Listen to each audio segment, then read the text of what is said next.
up, y'all? It's your girl, Vanna, and you are tuning in to the Hood Talks podcast, and we are live on site at RCS. Shout out to my girl, Keely, for letting us have this space to hold this dope conversation. A very, very, very, very, very, very, very, very, very, very, very, look, don't let me quit playing, y'all. But for real, this is a serious conversation, a very needed conversation.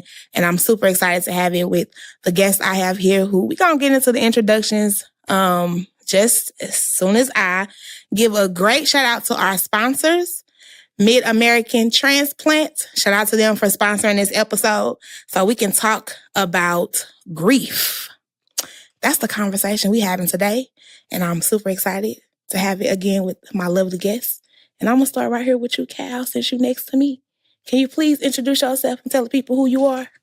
My name is Cal D. Brown. I am the co-founder and executive director of the Michael Brown Sr. Chosen for Change organization, where we provide care and support to fathers and families who are processing the unthinkable. I am a certified grief coach and a trauma-informed specialist. You got all the experience, but you also got a program. Can you tell them a little quick snippet about the new program? Yeah. That's dropping? So today we launched COPES, Children Overcoming Painful Experiences with Support.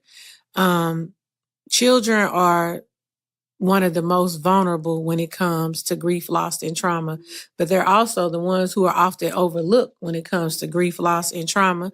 And then when children spiral out of control, people forget about that moment when they should have been nurtured and they should have been supported during their hard times. So we launched COPES today. Registration starts December 1st, 2025, and we will be serving 200 children in the St. Louis County area, thanks to our sponsors, St. Peter Church, UCC, and St. Louis County Children's Service Fund. Yes, shout out to that. So definitely tap into that, you all. If you know someone that needs those services, please tap in. Hi, Miss Vikki. Hello, I am Vikki Collier. I am a professional social worker that's been doing support for over 25 years, working with families and particularly working a lot with the unhoused community as a school social worker. And then I just worked in infant loss resources as an executive director.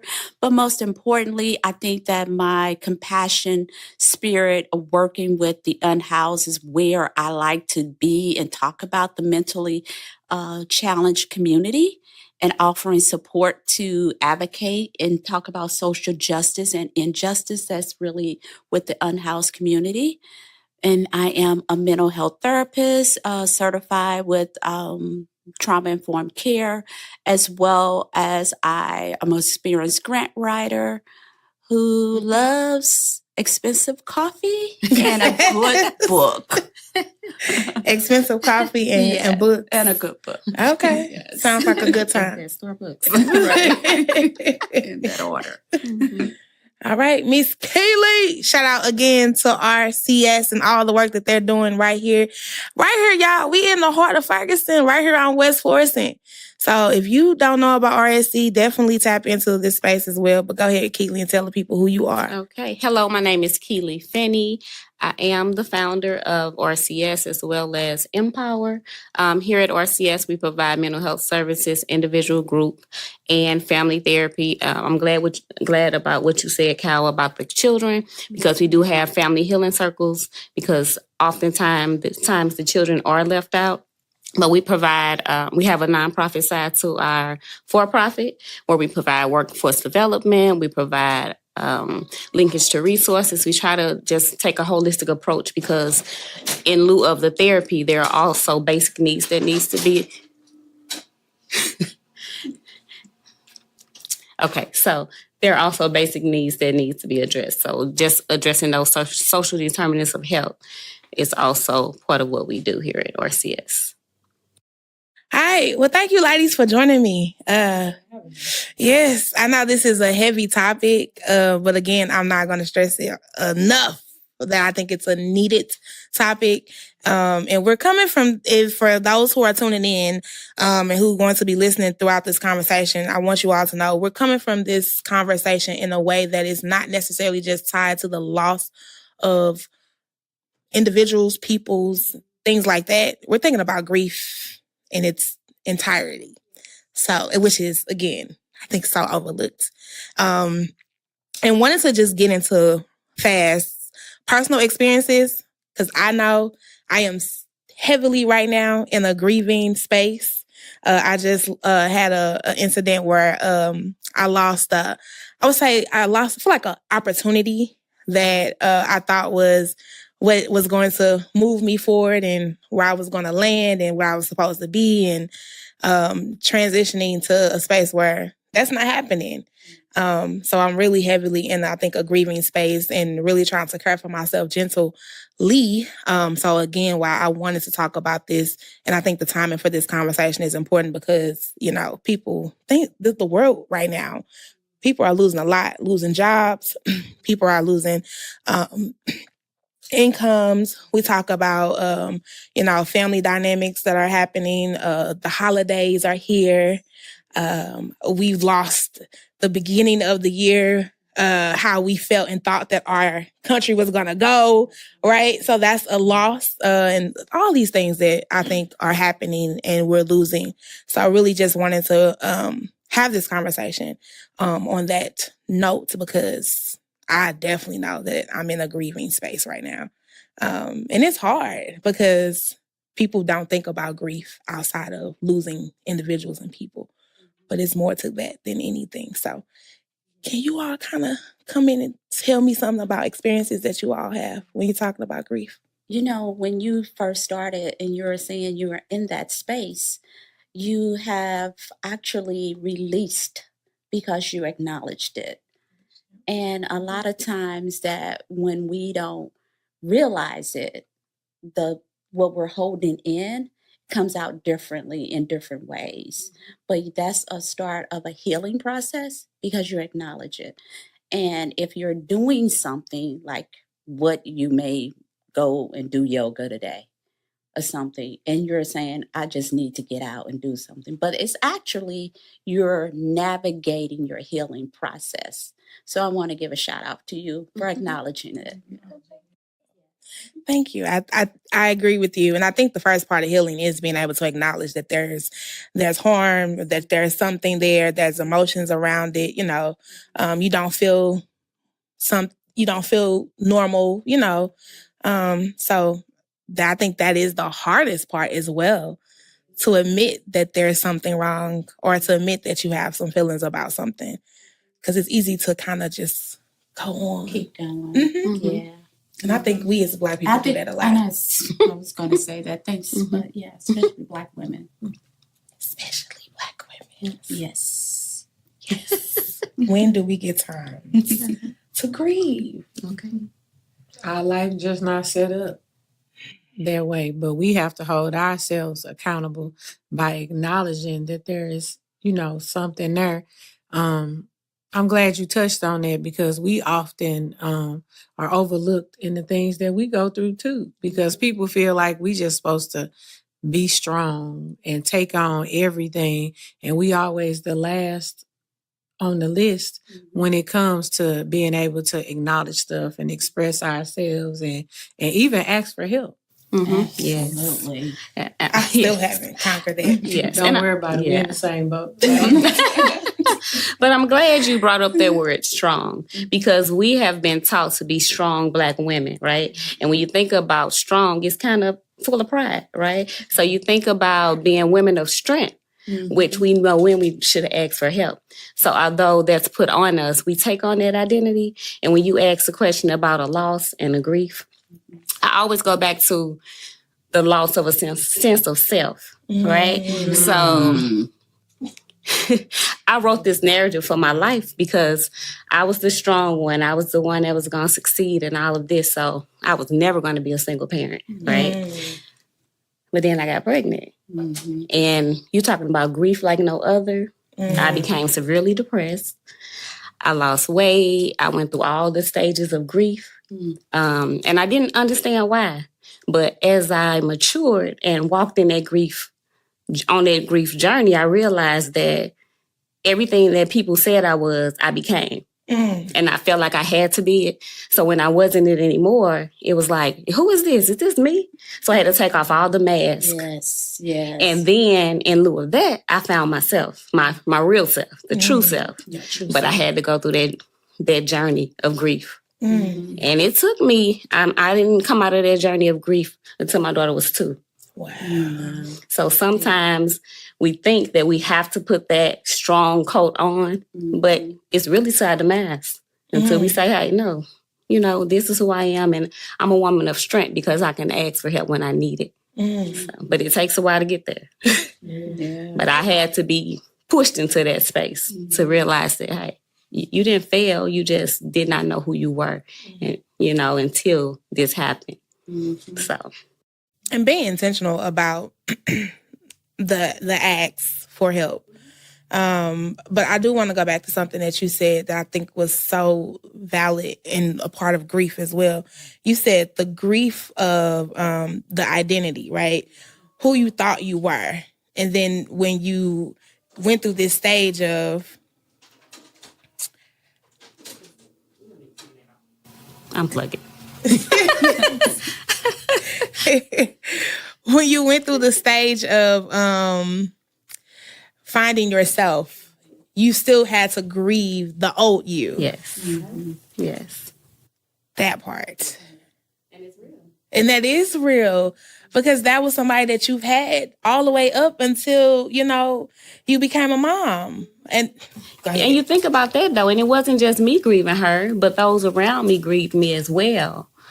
So it wasn't just my grief, but because of their grief, my grief was heavier because I had disappointed in that moment. The new you. Becoming the new you disappointed the people who benefited from the old you. And I internalized that and became the people with all the expectations. That's it. Yes. And we love to put expectations on people who ain't us, right? Yeah. Okay. Unfortunately. And the other side of that, we teach people how to treat us because we fall into that narrative. And so I've taught you how to depend on me. I've taught you how to expect me to be this person. So that's another podcast. But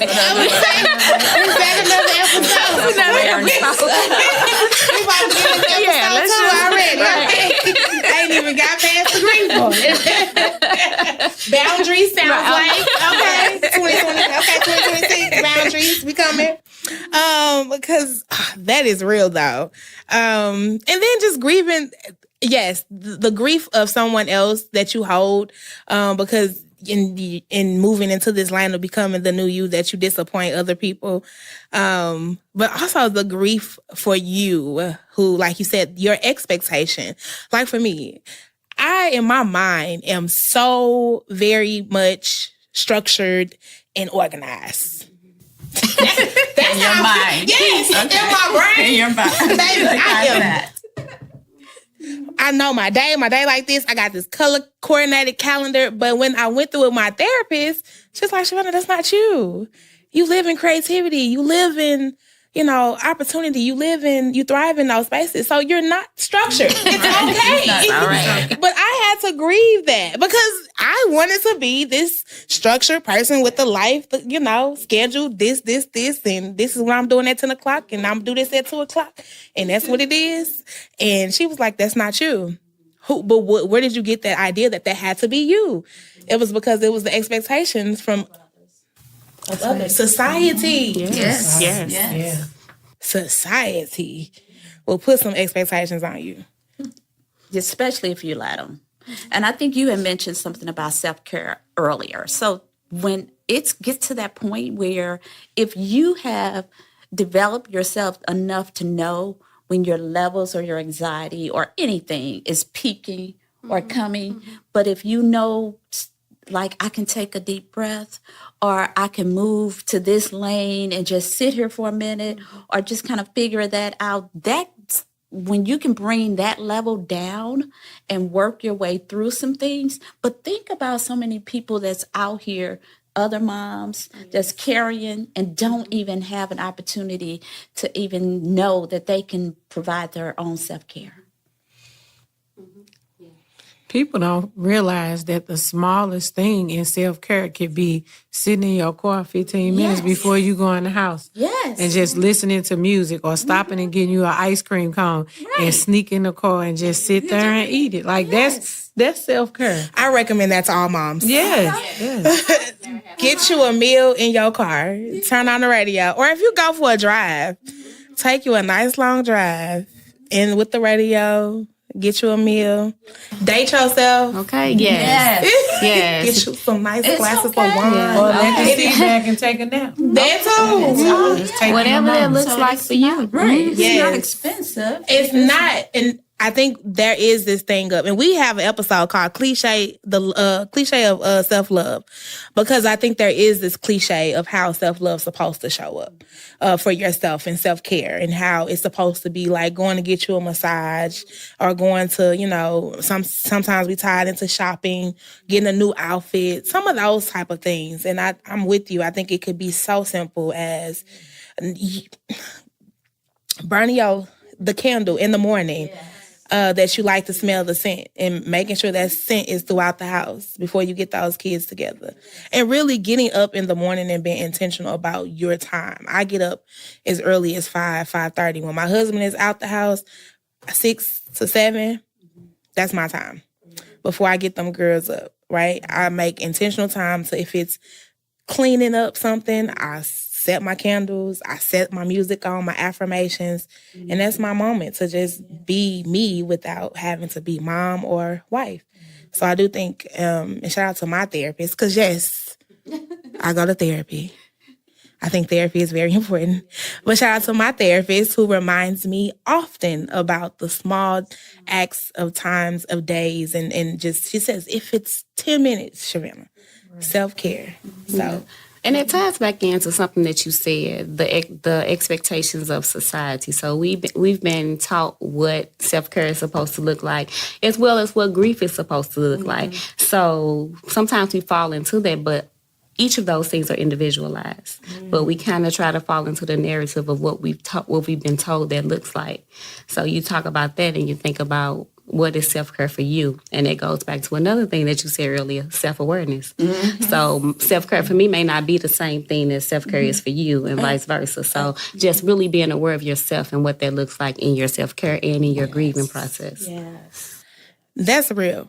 Can you touch on that more too? Talk about like what society has told us is grief? Because for me, I think it's like a lot of it, they only show anger. Or nothing at all. So it depends on which culture you're in, because if you think about the African American culture, when you think about grief, a lot of times we hide it. And we can be in the same family system and everybody is kind of grieving alone because I don't want to cry in front of my children, or I don't want to cry in front of my husband. I don't want to make them sad. But the reality of it is, how healthy is it that we can share this grief and get a better understanding of how you grieve? So it shows up differently. You said anger. So like you said, the children can be acting out in school. It's not a behavior problem. It's unresolved grief. So mom can be isolated. It may not be she don't want to deal with anybody. It's grief that I'm trying to hide, so I won't make everybody else sad. So it is not a cookie cutter thing. No, grief is so individualized, but we don't even understand it. So one thing that I tell my patients and clients is that when you're going through this process, lean into it the way that you need to lean into it, and use your voice to say what your needs are. Because we can have the same loss, but grieve totally different. So there's a lot of guilt that comes along with that, because it's a question of, why am I not crying?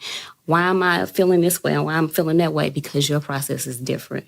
So just really taking that stigma off of it and that expectation that I'm supposed to grieve a certain way. Yes. And also not putting a timeline on it. Because that journey is going to be a journey for a lifetime. It's going to look different each time, but it's a lifetime journey. So for someone to tell anyone, oh, that happened that many years ago, aren't you over it or something? No. Or how long you gonna Or do how this? long are you going? Right. And that's another podcast on what not to say. What not to a say. grieving person. Yes. You know? Well, I mean, we can get into that because what you just said. Yes. Don't ask somebody how long are you going to go through it, or because it's not a timeline on it. And you mentioned something about the holidays. You know, sometimes certain things happen to spark that feeling again, especially if you have a loss that you love someone and it was during the holidays when it happened, or the holidays remind you that person is no longer at the table. Yeah. That's the anticipated grief. Mm-hmm. Yes. You anticipating the sadness, you anticipating the hurt, and that's why people need to understand that it's important to create new traditions. Yes. If you dwell on the old traditions, that void is going to still be there. I mean, it's going to still be there, but if you create new traditions and new ways of living while coping around that loss, it'll be just a little bit easier, especially over time. I like that, creating new traditions, because I think we also get fearful in not feeling like we can't change or we can't shift or we can't do something different because of somewhat traditions, right? You know, like this year, I don't feel like cooking. That's probably part of my grief, right? I'm not really feeling the holidays. And I think on a top level of not just the loss that I've just recently experienced, but just the world of where we are right now. It's a tough time.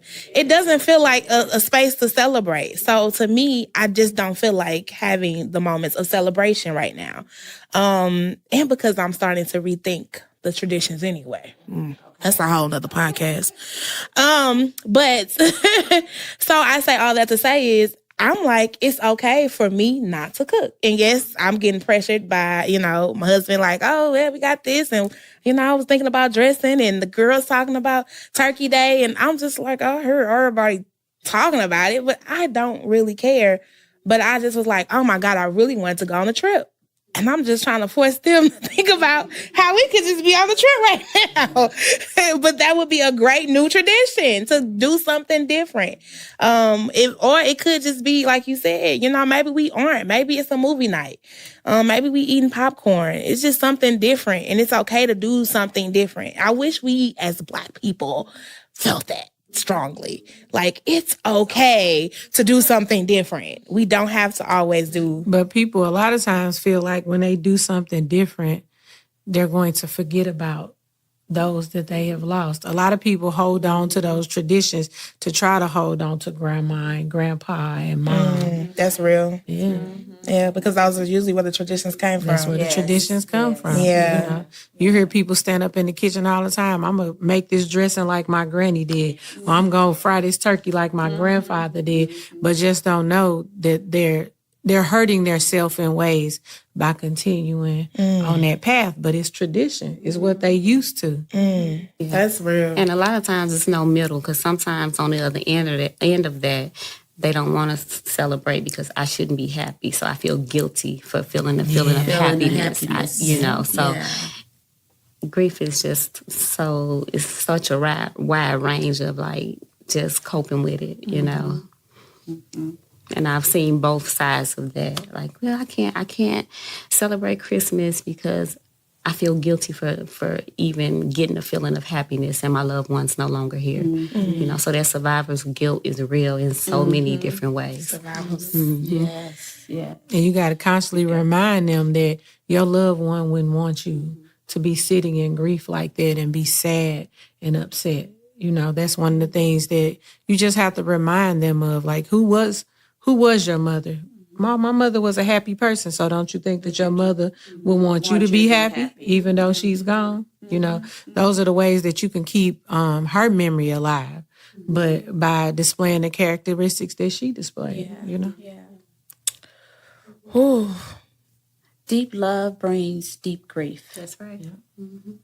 And, you know, it's like that corn. You know, the love on one side and grief on the other side. So if you love hard, you might grieve hard. But then if you love, then you want to continue that love and legacy. Well, why not when you grieve, you're going to continue a legacy of love? You Right. And I always call it turning your pain into purpose. You Good. know, turning your pain into purpose. And the thing is this, that sadness is the appropriate response to what you're going through. But you just don't want to sit there, you know. So feel that feeling, because when you don't, that's where the anger and all the other emotions come from. But allowing it to consume you, you know. And I know sometimes, you know, it takes everybody a different time frame to really get there. But just really being able to, like you said, encourage them that it's okay not to always sit in sadness. Y'all said something about anger, which I think we've said several times. And I want to touch on, so folks can kind of get an understanding too. I think we've seen a lot of grief show up in our community. Like you said, unaddressed, unidentified, unresolved. Can we kind of talk through more about ways that it's showing up in our community and how we should be able to maybe start identifying or recognizing it so that we can help each other more as a community? Anybody want to give some insight to that? Grief, loss, and trauma is a direct correlation to mental health. So when you see people displaying different type of characteristics of mental health, there you are. Majority of the homeless people or unhoused family that you see in the street, they're that way because of some level of grief, loss, and trauma that is unresolved. And it turns into a mental health issue where they're okay with being in the streets, more so than facing the grief, loss, and trauma that they've dealt with, whether it's molestation in the family or abuse. And they just like, you know what, I'm going to stay out here rather than go back and deal with that face on, because a lot of times they're not being seen or heard. And it shows up in people when you just look in someone's eyes and say, hey, good morning. And some people don't even want to look back. And I'm thinking, you know, okay, hi, good morning. And there's some kind of unresolved grief that they're not feeling comfortable enough. I just feel like sometimes when we don't even reach out to each other or try to look at each other, that's deep. That is deep. Yeah. And I think it also shows up in substance abuse increasing, crime increasing, so many things in that we don't look at that. When we look at the news, we see so much going on, and we think about we have so many bad people, but we have so many unhealed people. And if we had the understanding, the justice system would look different. There would be a lot more help for individuals who don't even understand. So I'm irritated because I lost my loved one. You know, anger is not a standalone emotion. So I have all these emotions that's building up to this anger that's not addressed because I don't understand it. Those around me don't understand it. The systems are not trying to understand it. They just have one result, and that's incarceration. Right. That's why I never get picked for jury duty. I believe in rehabilitation, not incarceration. Jury 3, you can go. Right. but it's true. We don't provide the help that's needed because it's a lot of unhealed individuals. Yes. You know, with a lack of understanding of what I'm going through. You know, and like I said, those around us just don't understand. So just being able to educate and rehabilitate, I think is important. And bring awareness to it so that they don't feel so alone. You know? Normalizing it. Yes. Normalize. Like, for me sitting here saying, I am in a grieving state, right? It is normalizing it. And normalize, I agree with you. I don't think we're talking about the healing of our community enough. We just love to point out the bad things that are happening in our community. And there's so much other good things that don't get the time of day. And we're not even helping, like you say, we're not even helping, I'm trying to say, how can I say this? We're not helping when we're, I think, uplifting so much of the negative. Because to me, as someone who will be the consumer, if I say this all, especially with children, if I know nothing but death, decay, and destruction in my community, how do I get to care about it? I'm not going to grow to care about a space where I don't feel there's anything positive coming from it. Or guess what? The good kids or the kids who are doing well and good, they tend to leave, right? And they don't turn back to think back to come back and try to help the community because, ain't no use, ain't no hope. Like, we really need to start shifting the narrative on, like you said, no, this is not just a bad person. What is the underlining? When we seeing people pop off at the McDonald's line, right? What has that person been through that first 24 hours that got them to that point?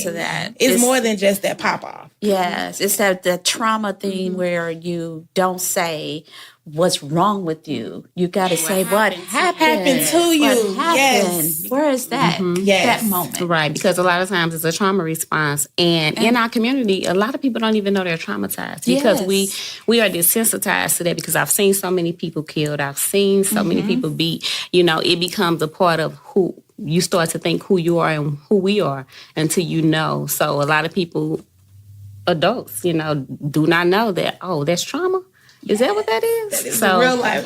We are living in real life trauma. Everybody need a therapist. Yes. I want to be like Oprah. You get a therapist.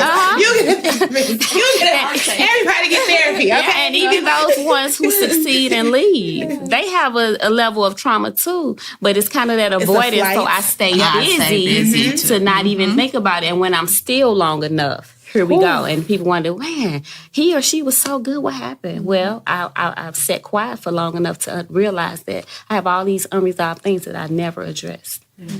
You hit something on that one. The stillness. Yes. Stillness. Oh, my goodness. Because that, Lord. All right, not today, Jesus. I find that is so much. A lot of what Black women too are dealing with. Like, how you move on, like thinking about relationships, right? How you see a woman who she has one man, they don't work out, she moving on to the next one. It becomes, like you said, it's avoidance. Well, I'm just going to keep moving on and I'm not even going to address the trauma, the grief. Self. Yes. And then when you go into the next relationship, you bring in all of that. All that unravels in this relationship, this one, and then you don't hold yourself accountable and you think it's them, but it's you. It's you. It's almost like, shout out to Summer Walker. She dropped a new album. Go check it out, child. Right. It might be giving her some good music though. But but you think about the Black man too, because they tell you don't cry, men don't cry. It's so many layers to that too, and you think about the anger and the lack of emotion, but it comes out in one way. It's just how society has really messed us up. And we continue those from generation to generation. Now, you think about generational things that we pass down to our children, our boys, our girls. We really raise them in a way of those stigmas. Yes. And we wonder why the cycles continue.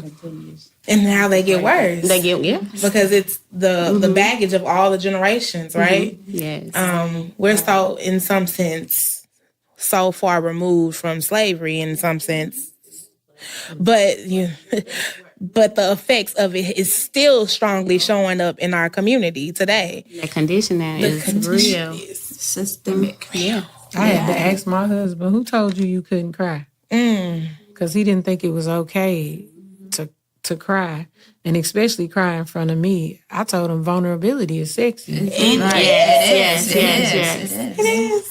Yes. I have to give a shout out to my dad because to me, he was the strongest man in the world because he would fight anything that moves. But he cried with us. He had 3 girls first and he showed us that. And he balanced it out really well. So I always, to this day, challenge men to tap into that side because it's not weak. It's the appropriate emotion for what you're going through. That gotta come out. Yes, God gave us tears. I always say those are liquid words. We need those. That is real. And you know what I want to say to that too? I think I've said this plenty of times before, that Black women have to also be able to provide that space. Yes. Oh my God. So when you're saying, you know, I said like you can be vulnerable with me. If anybody, you should be able to be vulnerable with your spouse, right? Sometimes it's not available, and sometimes it's not because Black women, or you know, we've heard, he a simp. Don't even get me started on that foolishness. But you know, that's the thing that they have now, and you even have Black women yelling at like, I don't want no man that's gonna cry. I need a man that's he can't go. He gonna be hard. He gonna be this. He gonna be that. And they'll be like, oh Lord, that is so toxic. It is toxic. But that's a learned behavior. It is a learned. That's what it is. It is. It's very learned, and it's unhealthy. It's very unhealthy. It trickled down to the young boys. Yes. It does. Because we've seen that, right? You telling you like you're toughen up. Toughen up. Yeah. Yeah. Right. Exactly. Toughen up. Yep. And then they too tough. Then you can't get past the toughness. So I think we touched on so much in this short amount of time. I mean, all these different things. I do want to talk about one thing a little bit more deeper into seeking help, because I am starting to see like Cookies and Convo. Shout out to you all for having that space. There's a lot of more support groups. And not just support groups for grief, but just more support groups. Shout out to the Village Path.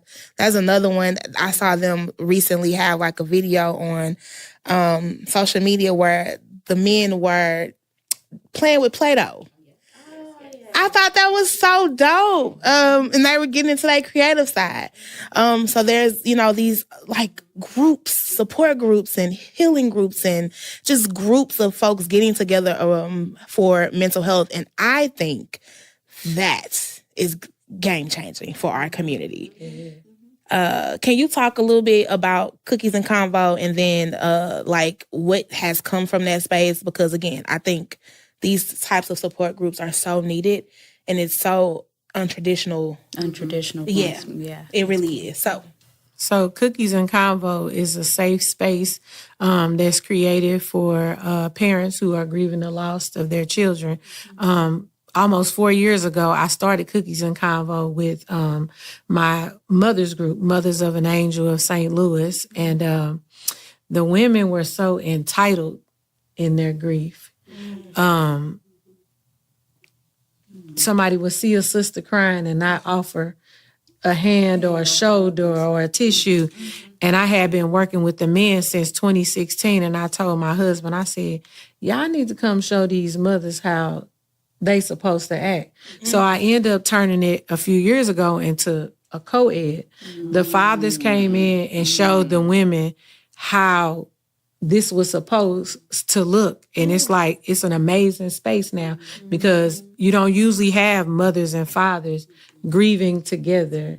And we were able to create that space, and you got moms and dads together, loving on one another, respecting each other where they are in their grief, and just really being a beacon of light.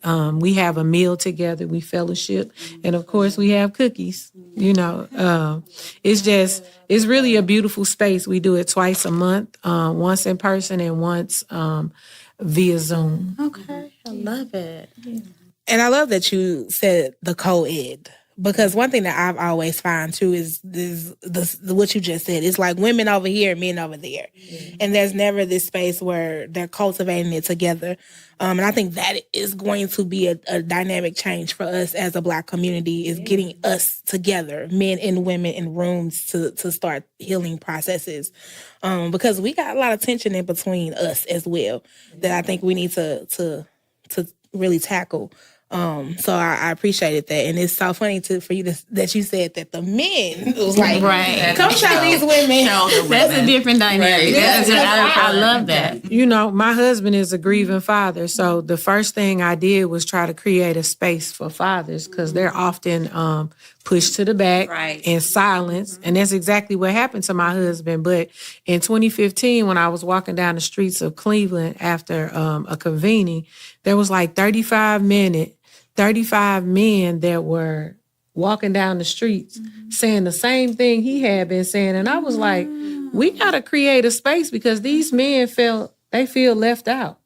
you know. And after that, we went to the table and we created Chosen Fathers, which is a space that's inclusive to a grieving father's healing, and we give them the tools to heal, bond, and grow together, you know, after a loss. And I didn't have any problem out of the men. The first retreat that we had in 2016, we had like 30 fathers who were in a Airbnb in Union, Missouri. And the first thing they did was hug and embrace one another. Like, hey, brother, how you doing? I'm so happy to see you. I mean, it was just so much love in the room. And I did it for years. And then the women was like, hey, what about us? And I was like, and I kept saying no. And my husband was like, go ahead, you know, do it. So I created Mothers of an Angel, and they was just so tense and entitled, and she not crying enough, she crying too much, she not doing this and she doing that. And I was like, judgments. yeah, and I'm like, wait, ain't we supposed to be grieving? Like, but everybody being so judgmental, but so engulfed in the grief that they had, and they couldn't even see one another. And I was like, man, I ain't gonna be doing this too long. And he like, you can't give up on him. And I was like, the space is so draining. I put so much time, effort, and sweat equity into the activities and the spaces that I created, doing brunches, you know, all of that. So it was becoming a lot on me. And I was like, if you're going to keep pushing me to do this, you're going to bring your fathers in here and you're going to show them. And the first time that we did the co-ed, it was a new father that somebody brought there. And the way that the men got up and went and hugged and embraced him and wiped his tears and held his hand and walked him through the first steps. And they like, oh. I said, that's what y'all supposed to be doing. And it rubbed off on them. Y'all supposed to be. Yeah. Yes. Because I'm telling you, I was like, I was really fed up. Because I was like, I'm not finna keep on doing this. Like, I don't have no problem out of all of these strong Black men who I expected to be clowning. That is really interesting. Yeah. But it goes back to what we said at the beginning, though. Black women We are expected to be strong. So we take that on, and even if we're weak, we're not going to show it. So on the exterior, we this strong, but on the inside, we're dying. Right, but we've taught. So when you gave them permission, but that's real. and you gave them permission to be vulnerable, when you showed them through the men who are the strong ones, you know. So that is so hats off. I'm like, yes, hats off. Right. I think we did an episode to dive into that because that is so special steps. Yes. That was cool. Because, I mean, really to acknowledge it and figure it out, and you stuck with it. Though. And you stuck with it. Yes, that piece. This work, that piece. Community work can be draining. Yes, it can be so draining. And the expectations for you as the community leader, I do my air quotes because the expectations of that, I'd be like, I can't even live up to it. So I'd be like, don't call me no community leader because I can't live up to y'all expectations. Because it becomes a lot. And I think that is, oh my God, like I'm still stuck on the fact that Black women are so strong that it's toxic to us. That's right. Like we're supposed to sit in our vulnerability, in our feminine energy, and we have not had the opportunities that we should just really be doing that enough. And I really want to shift that. And I'm even thinking about myself. That's the thing. Someone has to start showing their vulnerability and being okay with that and not feeling pressured to live up to the expectation. It just makes me think about church, right? You know, everybody gets up and talk about what God brought them through, but you don't see the journey. So if you're that sinner sitting in your seat, you're like, how did you get there? Like, I'll never get there because, but when you can get up and talk about it while you're in it and I can see God deliver you from it, how much more powerful is that? So it's a expectation on us as community leaders to say, hey, I'm going to show my humanness in doing this work. So like you said, it was draining. I would say that look, this is draining. We have to do something different because that's our humanness. So because I'm supposed to be the expert does not mean I'm not human. So this is a partnership. I may be sitting up here as the expert, but we got to do this together for it to even work. So someone has to start that. Yeah. And I think we do need that more vulnerability. And I think the judgment is what is fearful of being vulnerable. And I say that in my own sense. Like I try to be as vulnerable as possible, but I think there's also the fear of the judgment that comes behind it. Because even if you say something like, I'm not okay today, there's judgment and we have to stop the judgment. instead of saying, oh, she's just looking for attention, versus, no, she really is probably not okay. So what can you, and if you ain't got nothing good to say anyway, just don't say nothing at all. Just don't say nothing at all. And it's not easy being vulnerable. Even for me, I speak that, but it is so hard. Like crying for me was like a big, like I can't do this, even though my dad cried. But I lived in an environment that I had to be strong. So crying was like, you're not going to see me cry. So that was the easiest part for me. Like, I've always been one to release. Because, pressure bust pipes.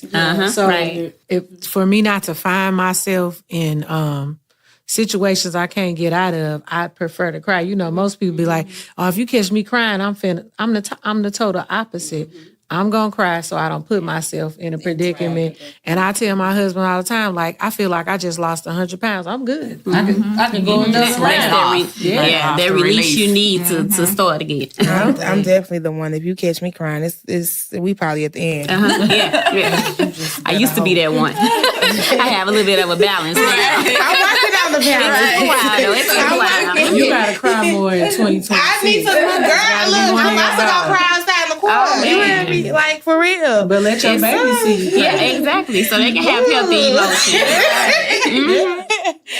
They probably do need to see me cry more. And they'll bring it up to you when they get older. Because my daughter definitely did. Like, you are not emotional. Like, she started coming to the office with me, and we would hug when we leave. But me and my daughter never really hugged a lot. She's like, you hug him every day? Right. I was like, dang. So we had to start doing that. And it was so awkward at first because we just didn't do it. But it became, now it's our norm. But she had to point that out to me.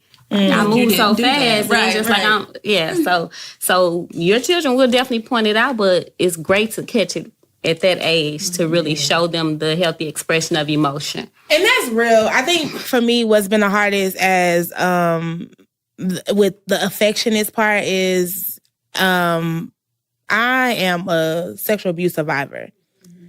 And I really have to process, like, when my youngest is touchy, feely, hug. I just want to touch you, mommy. And I'll be like, please. But I have to catch myself to be like, it's your baby. You are safe. It's okay, because, we don't, again, this is me being vulnerable, but go back to what happened to you, right? And I have to be mindful when I'm talking to her, I say, mommy's not always okay with being touched. Can you ask mommy to touch her? Because you also got to understand boundaries. Exactly.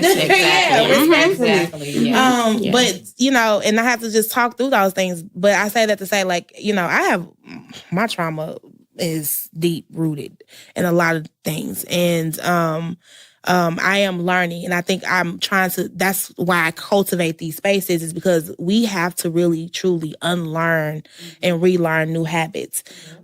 We also have to be open to those new ways of moving. And just like you said, be self-aware. And again, the first step is acknowledging what happened to you and what you're dealing with so that you can heal it and let it free and release it. And I'm with you. 2026, more tears. Tears of joy and tears of healing and all of those things. And just more openness. Because I think that's what's going to get us to make it outside of the world we're in right now. And we're going to have to find some way to get together. I think we talked about this a little bit. It's like, the way we going, Black folks, we going to have to figure this thing out and bind together. Okay? We're going to have to get in a lot more rooms and have some more deep conversations and really find our way out of, the spaces. We need spaces. I mean, like what the spaces that she's talking about. And we need to kind of cultivate more of those spaces. I mean, that traditional going to therapy in a support group, sitting at a table. Yes, I'm a this or I'm a that. No, we need more healing spaces, like kind of what comfort circles. Comfort we did circles. that, you know, and we're doing activities. We're painting. We're talking. We're healing at the same time. And in different ways, even though we're in the same room. Yes. Yeah. Yes. And that's definitely something that we're going to do more of in 2026. We definitely do. Combining the arts with the healing. Yes. Because We need that. everyone heals differently. Creativity is very oh my goodness. therapeutic. Yes. Very therapeutic. Yes. I tell people that all the time. Even if you're not into traditional therapy, talk therapy, Right. there's a lot of forms of therapy. Music, sound therapy, Yes. which music is therapy. I love music. Like you said, I get up in the morning, dance to something, or, you know, and I think that's why we be out in the clubs. Let's get it real. Like, I feel like I used to, at one point in my life, I was in them clubs, right? It was lit. Like, I felt good about going up on the Friday night into the club, kicking it. Now, when I got to my healing journey, I was like, okay, this ain't it no more for me. But I know that is like, some people are looking forward to that Friday night, because they know they finna release on that dance floor. They know that, you know, like, that's a therapy to them. Yeah. So I think, yes, we need to find safer ways to do that. But yes, so all that to say is music can be very therapeutic. Dancing is therapeutic. There's art therapy. There's so many forms of therapy. And just tap into something. You could do something as small as getting a box of crayons and a coloring book. Yes, the first time that I said coloring sheets in front of grown women and grown men, they was like, what are we supposed to do with this? I said, color and conversate.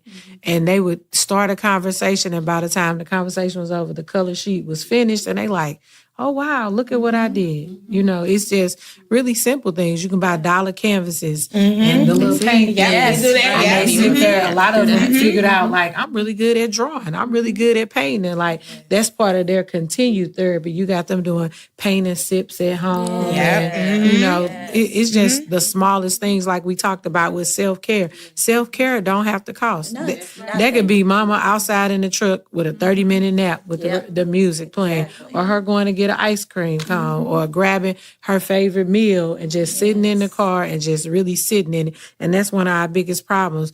We don't acknowledge what's going on, but when we do, we forget to sit in it.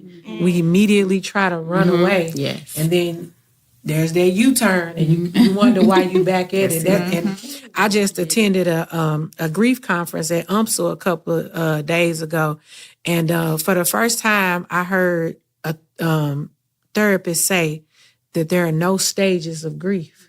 She said for years that we've been taught that there are stages of grief, and there's really are no stages. Wherever you are in your grief is exactly where you're supposed to be. And you might be angry today, and you might be in denial, you might be back to being angry. So we got to take that mask off of people feeling like, I got to go through all 5 stages, or now there's 7 stages. Depending on, and then you think about that too. I think there's an idea, because those stages have been identified, that you're supposed to go through them in a sequence, but it's not. It just, everybody's journey is different. So like you said, one day you may be angry, one day you may be in deep depression, one day you may be in acceptance, but you can still go back. So it's not, there's no sequence to how you grieve. I compare them to like a roller coaster. Yes. Therapy is like a roller coaster, up and down and up and Healing down. I mean, is healing like a and roller. grief and all of it. Mental health. Because if you're happy every day, there might be something wrong too, right? Most definitely. Yes. If you ain't sad at all, it might be something wrong. So, I use the analogy of a heart machine. You know, when you're breathing, when you're alive, it's going up and down. When it flatline, you're done. So you want it to continue to go up and down, because there's still some life left, and you're gonna expect. yes. That is real. That's a good one to end out on. We ain't trying to, don't flatline, okay? Don't flatline. But no just anger, no just sadness, no just happiness. If you like everything is good Lean into all the time, all of them. we really need to check on you. We gonna check on you. Okay, y'all. This has been such a great conversation. I appreciate you all. I do want to leave off with what advice would you give someone navigating grief for the first time, or someone dealing with long-term grief?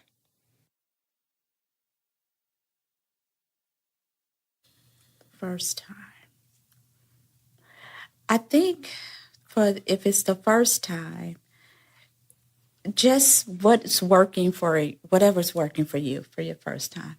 I wouldn't say you're supposed to do X, Y, and Z, because sometimes it's just that we want to be quiet. Mm-hmm.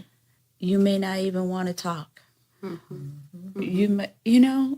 So the first time, and each time is different, but the first time is really one of those times when you just don't know exactly how your emotions are going to come out with that. So there's no way I can define what that first time looks like. I say give yourself some grace. Yes. Give yourself a whole lot of grace. Mm-hmm. And sit in it. Sit in your grief and deal with every aspect of your grief for at least, I'm going to say 60 days.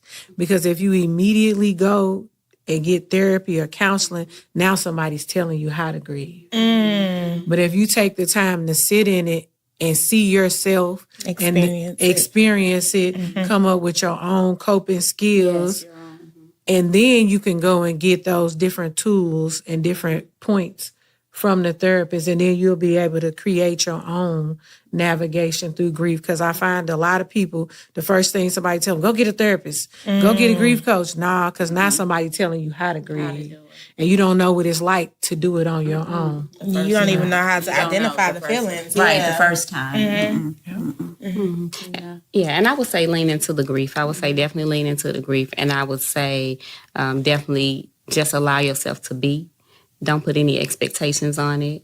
If you do decide to get a therapist, if you have a therapist that's seasoned, they'll allow you to be, and encourage you to use your voice, because everyone needs different things in grief. So this is your first time. You don't know what that looks like. You've never been here before. Right. Lean into it and let it be. Use your voice, though, and express what you need, even if it seems untraditional or not what you've seen in other people. Your process is your process. It's unique to you. So really encourage them to be, and like you said, extending grace. Extend yourself grace and extend those around you grace, because they don't really know how to support you unless you tell them. Yeah. That's a good point. And I'm going to ask this last question. I know I said that was the last one, but this one, because I just had this recent experience. I have a neighbor who lost her husband recently, and the word is out that she doesn't want people to know, right? I just told her on the podcast, but she don't know. But when I heard it, I was like, what's like my first judgment of how do I help her though? Like, if we don't supposed to know, how do we go say something? How do we help her? Like, how do I acknowledge what she's going through? And I had to walk myself out of that to be like, that's what she wants. So I'm not even going to approach her and so I'm just so like, I think I appreciate you all saying like, whatever it works for you is works for you. I'm kind of glad it is out, because I would have approached her if I didn't know that she did not know that, she didn't want people to know. You know what I mean? I would have been like, hey, I heard, So I do think using your voice, even if you want to say like, I don't want to talk about it right now, and being respectful of people's space. So like real world, Candy, she's going to divorce. Through a divorce. That's a part of a grief, right? And she said, I'm not ready to talk about it right now. And I think people should give her that space to let her go through that process and not talk about it right now. So I think we just have to be respectful of what people... Their wishes. Their wishes. Yeah, their wishes. And it's definitely a trial and error. You learn. I know even myself as a therapist, I've learned... people have taught me a lot, even with my intake packet. I give someone an intake packet, and one of the questions on that packet is, how many children do you have? Well, I brought someone back, and they were like in tears, and I didn't understand what had happened from the time I gave you this paper to now. But they expressed that to me, and I'm like, I need to take that off of there. Yes. Or sent asking, how are you today? I had one person, I never want to be asked that question again. So just being able to really know who you're dealing with and know what their needs are, so you will not trigger them or activate them, not unintentionally. So yeah. That's real. But it's things you never really thought about. I'm like, I never would have thought about the intake packet, but you learn as you go. So it's trial and error. So we have to extend ourselves grace as well, because you just don't know. Everyone's different. You don't know. You definitely don't know. And when you find out, we have to respect it. And we have to respect it. You just gotta be honest. It doesn't make sense to us. It is no judge. No judge. I agree with you on that. No judgment. No judgment. And giving grace and getting grace. Yeah. Grace is real. It is needed. It is really needed. Well, thank you guys again for tapping into the Hood Talks podcast. This is one of our special episodes as we end 2025. Y'all, this year for me has been... It's been a year. I know it's been looking great on the outside. But on the inside, it has been a challenging year. But I'm just ready to get into 2026. And I can't wait to see what 2026 brings. But keep tapping in. Because, I'm going to keep bringing you all the good conversations. And on that note, we out. Mid-America Transplant is proud to sponsor the Hood Talks. Ever wish you had a superpower? Guess what? You do. You have the power to save lives with just one simple word. Yes. Yes to organ and tissue donation. Here's the reality. Patients from communities of color make up 60% of the organ transplant waitlist. You may know someone waiting because, sadly, Black people like us are more likely to face health conditions like kidney failure, high blood pressure, and diabetes, all of which put our organs at risk. But here's the good news. Donor heroes are changing lives. Last year, 168 Black patients in our community received life-saving organs. And just one donor has the potential to save 8 lives, restore sight to 2 people, and heal 75 more through tissue donation. So, be a hero. It only takes 2 minutes to register and say yes to saving lives. Sign up today at sayyesgivelife.org. Don't forget to subscribe to our YouTube page and also follow us on all our social media. And you can find all of that information at www